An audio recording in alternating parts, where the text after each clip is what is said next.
చెప్పండి ఎలా ఉంది బీజేపీ పరిస్థితి ప్రస్తుతం కరీంనగర్లో? కరీంనగర్లో చాలా బాగున్నది. ఆల్రెడీ ప్రజలందరూ ఎప్పుడో డిసైడ్ అయ్యిండ్రు. బండి సంజయ్ గారి నాయకత్వంలో భారతీయ జనతా పార్టీ కరీంనగర్లో విజయకేతనం ఎగురవేస్తుంది. 5 సంవత్సరాలు వారు పరిపాలించిన సమయంలో భారతదేశంలో కూడా నరేంద్ర మోడీ గారి నాయకత్వంలో చాలా భారతదేశం సుభిక్షంగా సుస్థిరంగా ఉన్నది. అలాగే ఈ తెలంగాణ రాష్ట్రంలో 17 నియోజకవర్గాలు భారతీయ జనతా పార్టీ విజయకేతము ఎగరవేయబోతున్నది. ఎంత మెజారిటీతో గెలిచే అవకాశం ఉంది బండి సంజయ్ కరీంనగర్లో? మెజార్టీ ఇంతకుముందు వచ్చిన దానికంటే ఎక్కువనే వస్తుంది. అంతకంటే ఎక్కువ రావడానికే మా అందరి ప్రయత్నం. మెజార్టీ అనేది ఇప్పుడు మనం లెక్క పెట్టుకుంటే ఇప్పుడు మనం ఓట్లు వేసే వాళ్ళను పోయి అడిగితే ఎవరు చెప్పరు. కాకపోతే పరిస్థితులు చూస్తే మేము గ్రామాలలో ఇంటింటి తిరిగినప్పుడు పరిస్థితి చూస్తేనైతే నరేంద్ర మోడీ గారి నాయకత్వంలో భారతదేశం సుభిక్షంగా సురక్షంగా ఉంటుందని చెప్పి ప్రజలు అభిప్రాయం వెలుబుచ్చుతున్నారు. మీరు చెప్పండి, కమలాపూర్లో ప్రస్తుత పరిస్థితి ఏంటి? ఎలా ఉంది అక్కడ ఓటు బ్యాంక్ రాజకీయాలు? అండ్ ఎందుకు అని అంటే ఎస్పెషల్ అది ఈటల రాజేందర్ గారి స్వస్థలం. ఈ నేపథ్యంలో ఈటల రాజేందర్ గారికి బండి సంజయ్ గారికి మధ్య గ్యాప్ ఉంది అని సోషల్ మీడియాలో ప్రచారం జరిగింది.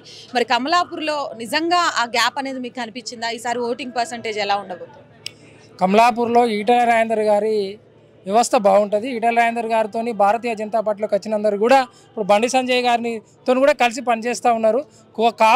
కొంతమంది కావాల్సుకొని సోషల్ మీడియాలో మరి ఇలాంటి పోస్టులు పెట్టి ఇబ్బందికరమైనటువంటి చేస్తూ ఉన్నారు. దాన్ని మేము తీవ్రంగా ఖండిస్తున్నాం.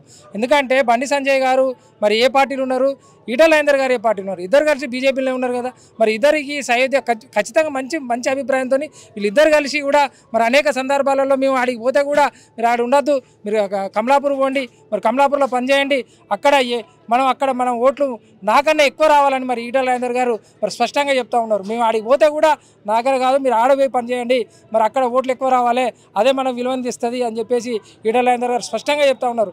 ఈటల రాజేందర్ గారు చరిష్మా, అదేవిధంగా బండి సంజయ్ గారు మరి ఇక్కడ చేసినటువంటి అభివృద్ధి పనులు మరి అనేకమైనటువంటి విషయాలలో మీరు వీళ్ళు కలిసి పనిచేస్తూ ఉన్నారు. వీళ్ళు చేసినటువంటి అవస్థాలను మేము ఎవరు కూడా నమ్మేటట్లేరు.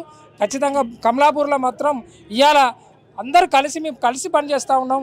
ఇది నమ్మరాని విషయం. ఖచ్చితంగా వాళ్ళిద్దరు కూడా మరి గెలుపు బండి సంజయ్ కుమార్ గారిని భారీ మేయర్తో గెలిపించుకోవాలని ఈటల రాజేందర్ గారు చెప్తా ఉన్నారు. రైట్. ఈసారి ఎన్నికల నేపథ్యంలో రాములవారి టెంపుల్ ఒకటి, అలాగే రిజర్వేషన్ల అంశం ఒకటి, ఈ రెండు ప్రధాన అస్త్రాలుగా ఇటు అధికార పార్టీ అటు బీఆర్ఎస్ పార్టీ తీసుకెళ్తోంది. నిజంగా వీళ్ళు చెప్పే మాటల్ని ప్రజలు నమ్ముతున్నారా? ఈ రెండు విషయాల్లో ప్రజలు ఎవరి వైపు ఉన్నారు? అసలు రిజర్వేషన్ అనే అంశాన్ని ఒక ట్యాపింగ్తోని వాళ్ళ గాంధీ భవన్లోనే తయారు చేసినటువంటి ఈ ముఖ్యమంత్రి మరి దాన్ని తప్పించుకోవడానికి ఢిల్లీ పోలీసులు మరి పిలిస్తే ఎందుకు పోలేదు? మరి అంత ఘోరమైన అమిత్ షా గారి మీద చేసినటువంటి అవాస్తవమైనటువంటి విషయాన్ని ప్రజలందరూ కూడా నమ్మిర్రు.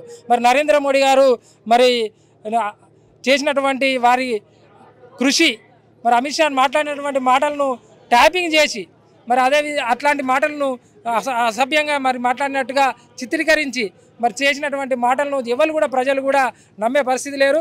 నరేంద్ర మోడీ గారే ఇవాళ చెప్తా ఉన్నారు, నేను ఖచ్చితంగా నేను సచ్చేదాకా నేను బతికున్నన్ని రోజులు ఇట్లాంటిది కూడా ఏది జరగది, రిజర్వేషన్ అనే ప్రక్రియ ఎట్లా ఉందో అలానే కొనసాగుతుంది. బీసీ కానీ ఎస్సీ కానీ ఎస్టీలకు కానీ ఎట్లాంటిది అవుతున్నదో అదేవిధంగా కొనసాగుతుందని స్పష్టంగా చెప్తా ఉన్నారు.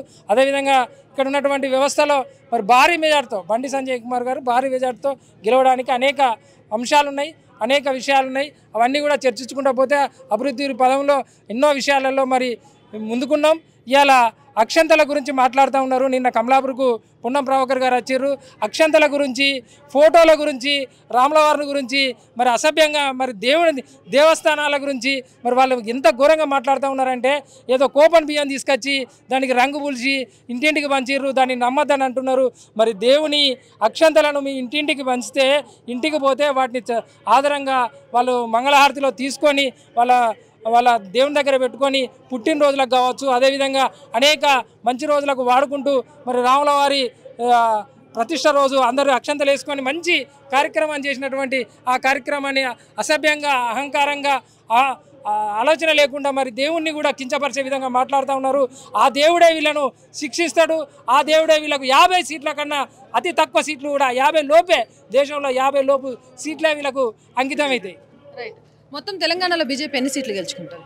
తెలంగాణలో 17 సీట్లకు 17కు 17 గెలవాలనే మా ఆకాంక్షతో మేము కసితో పనిచేస్తున్నాం. 17కు 17 గెలుస్తాం. ఇవాళ హైదరాబాద్లో కూడా ఎంఐఎంను ఓడించే సత్తా ఒక భారతీయ జనతా పార్టీకి ఉన్నది. ప్రతి కాడ కూడా మేము భారతీయ జనతా పార్టీ భారీ మెజార్టీతో ఇక్కడ కూడా 2 లక్షల నుంచి 3 లక్షల భారీ మెజార్టీతో గెలవబోతున్నాం. రైట్. మీరు చెప్పండి, ఈసారి కరీంనగర్లో ఏ పార్టీ గెలవబోతోంది? బీజేపీ. ఎందుకు బీజేపీ? బండి సంజయ్ మీద అభిమానం, బీజేపీ మీద అభిమానం. ఎందుకు బండి సంజయ్కి ఎందుకు ఓటేయాలి? పోయినసారి ఎలాగో ఇచ్చారు, ఈసారి వినోద్ రావుకో చెలిమలకు అవకాశం ఇవ్వచ్చు కదా. వినోద్ రావు ఇంతకుముందు చేశాడు, ఆయన చేసిందేమి కనిపించట్లేదు. బండి సంజయ్ ప్రతి విషయంలో ఏ కష్టం వచ్చినా ఏ ఇబ్బంది అయినా కూడా ప్రత్యక్షంగా పాల్గొని క్షేత్రస్థాయిలో పనిచేస్తాడు. అన్ని విధాలుగా సపోర్ట్గా ఉంటాడు ప్రజలకు. రాహుల్ గాంధీ, నరేంద్ర మోదీ ఎవరు ప్రధాని అయితే బాగుంటుంది? నరేంద్ర మోడీ. ఎందుకు? రాహుల్ గాంధీ అంటూ ఊహించుకోవడానికి కూడా అంత బాగాలేదు. ప్రధానికి ఊహించుకోలేకపోతారా? ఊహించుకోలేక ఆయన మామూలు స్థాయిగానే పనిచేస్తాడు, అంతే, అంతేం లేదు.